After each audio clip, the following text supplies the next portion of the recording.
You ask Tiger to calculate. This deals with linear inequalities with one unknown. The final result is b smaller than 2. Let's solve it step by step. Swap sides.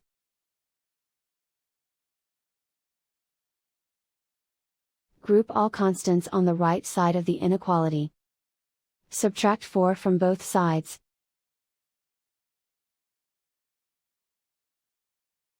Group like terms.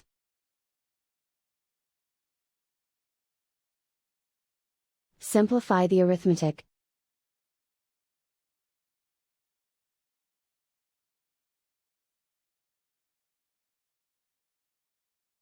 Convert the b into a positive number. Multiply both sides by -1. Whenever you multiply or divide by a negative, reverse the inequality sign.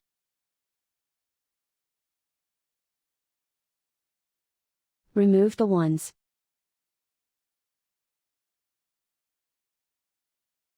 Simplify the arithmetic.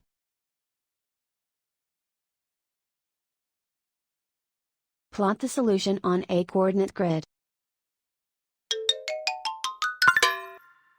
And so the final result is b smaller than 2.